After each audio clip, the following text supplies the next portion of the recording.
Hello, I'm Melanie Hardy, the Injury Prevention Coordinator for Trauma Services for Abrazo West Level 1 Trauma Center. This year, we partnered with Verado High School for the Battle of the Belt program. This is a state-supported initiative to increase seatbelt usage among teenagers. There are multiple campaigns at the school, such as messaging, signage, and the crashed car that serves as a daily reminder for those entering and leaving campus. As we were in a planning session with the staff, one of the teachers brought up the significance of the program, as she personally remembered that one of their own Verado High School students had a devastating crash right here on campus. I had heard a little about Dylan's crash and very long road to recovery, but hadn't met him before. As a fellow student and Verado's own, who else would have a greater impact on this message? When we started talking about interviewing Dylan, we began with his testimony and that of the EMTs, but we quickly realized that so much and so many more are affected. Trauma affects every single part of one's life.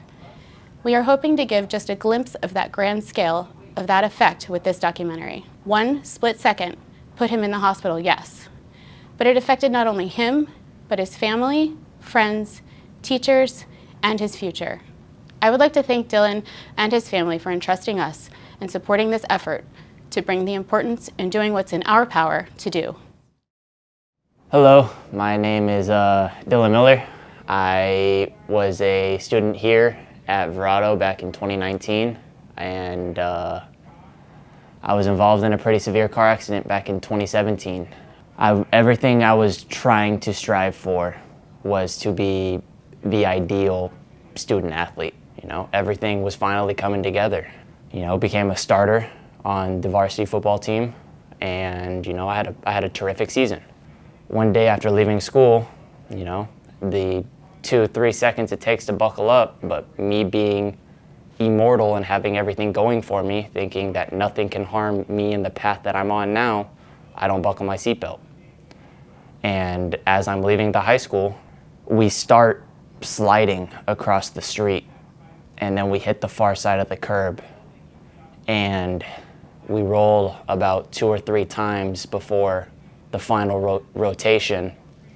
My head actually squeezes out, and the B-pillar ended up clipping the top of my head.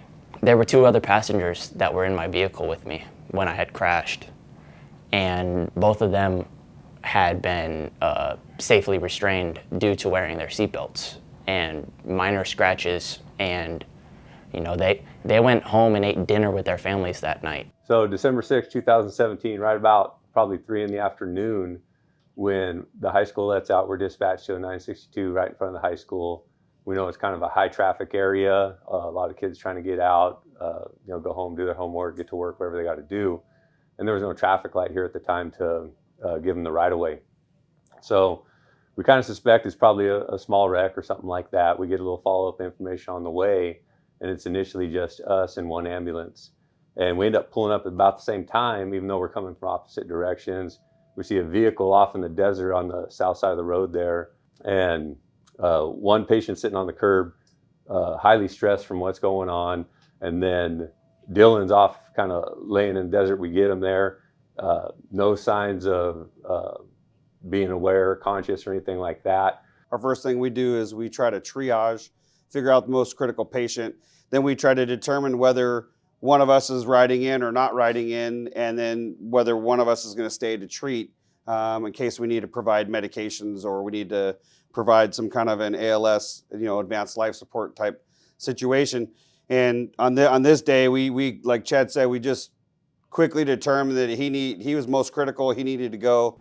To see the gurney coming out that Dylan had been on, and it was just covered in a pool of blood around the head and pillow area. And it was clearly arterial blood, a different kind of blood that comes out of the body that I immediately recognized. The ambulance attendant at the time, I said, hey, did the kid from the car crash, the tall kid, come in on that? And he said, yeah, man, he's all messed up. And I was like, cool, thanks, that's my kid. And so that's the first interaction I have as I'm walking into Abrazo West Valley. I immediately hang a left and I come into the trauma room. And sure enough, I see Dylan's big feet, and I immediately recognized him as the kid in the bed. And then I saw his face right about the time I watched a doctor drop a gyroscope in and intubate Dylan with a tube down his throat into his trachea. And he didn't flinch. And what that tells me as a paramedic is that he's dead. He is unresponsive. He is a Glasgow coma scale of a 3, which is the same thing as a rock. So basically for 4 days, I get to sit in an intensive care room and listen to monitors beep and watch him mess around with his eyes and swelling and go through all the phases of a traumatic brain injury. Neurostorming was something that's a new concept to me. But now that we're 6 years post-accident, he's a different human. I mean, he doesn't act the same, he doesn't work the same, he doesn't live the same. All of his dreams, everything that I ever hoped that he could achieve, that he ever wanted to do, he can't do anymore. And it sucks to be your father and watch something so preventable, you know? Like, gosh, if there's just one thing that you don't ever want to put your parents through, this is a parent's nightmare, to get a call and be told your son was in a car crash, we don't know if he's going to survive. Oh, and here's 4 days of the worst freaking anxiety of your entire life while you just see if he's even going to make it. Do you think that everything would have been different had you wore your seatbelt? I wouldn't have even had to have made a hospital trip had I worn my seatbelt. Sounds like that's why you're here. Would you say that's why you're here today, though? Yes, just 100%. Because you want. I mean, if you had to say something to I feel students or people that were like you, not even just students, but to anybody, right? I feel like the sole purpose for me still being here is to share light on what almost ended me. Because, I mean, it's just so looked over on the day-to-day basis, where it's just, oh, you know, it's just this little piece of fabric that I put over my shoulder, so it, you know, gives the epitome that I feel safer. And in all reality, dude, there are so many factors that you don't even take into account of what a seatbelt does to save your life, that from the sudden change in speed and the seatbelt locking up to, you know, make sure that your body doesn't experience the G-force and, you know, you experience whiplash or, you know, however many chiropractic problems that would, you know, ensue. If I were to say anything, you know, that's the reason I'm here, you know, today, just because I see it all the time. And it's something that can be done every day, doesn't take much time, and it's real easy to do. And if you do it, and it happens to be you or somebody you love, you look back and you can always be grateful that you put it on, you know, but when you don't, sometimes you're not around anymore to wish you had done it. The complications behind those simple body compositions and stuff that the brain does, that is just, and, you know, the body does, that we just go about day to day without even thinking about or without even thinking about, or, you know, just going about and, you know, actually being appreciative of the fact that your body's able to accomplish half the things that it's able to accomplish. So the initial reaction to Dylan and the other two football players getting to the car accident right outside of school was just shock. Okay, for us coaches, we were like, what just happened? We hear the sirens, we hear what's going on, we have no idea what's going on.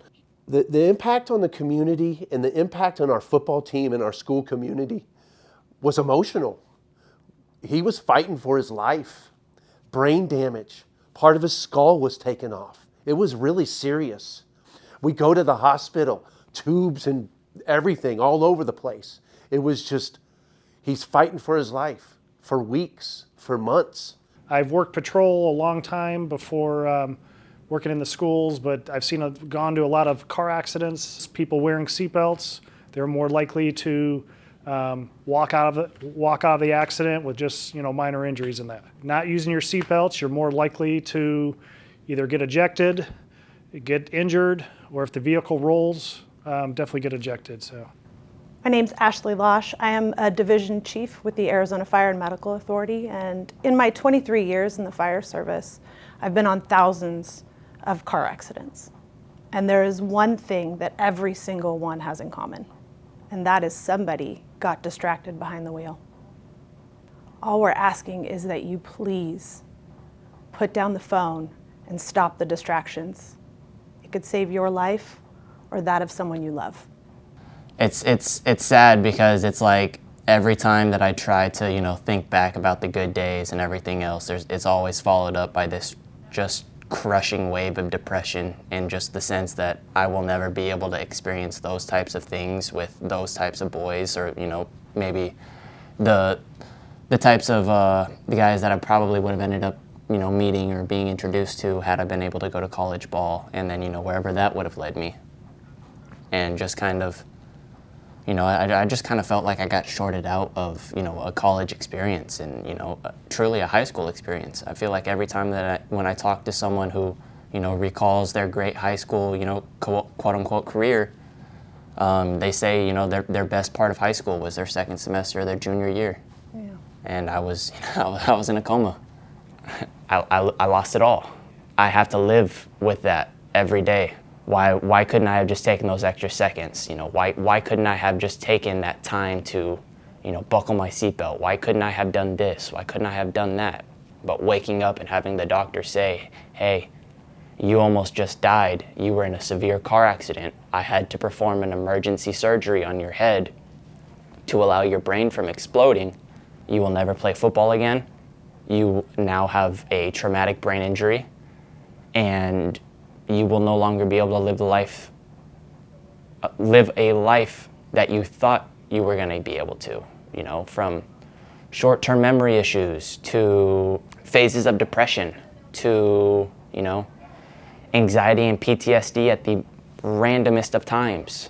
They basically put a little hole at the top of this scar and stuffed a little tube down my throat to basically allow my body to be able to breathe for itself, because my accident was so severe and it had traumatized my body so much that such a simple, everyday thing like breathing, I was incapable of doing on my own. Every time you enter a vehicle and you're planning on traversing anywhere at any speed, you need to be wearing your seatbelt. I flipped my 4Runner going no less than 8 miles an hour, right in front of the high school. 8 miles an hour. Most people run faster than that. So it just goes to ask the question, is it really worth it? Why risk your future when in reality your future could be prevented if you just take the 2 seconds?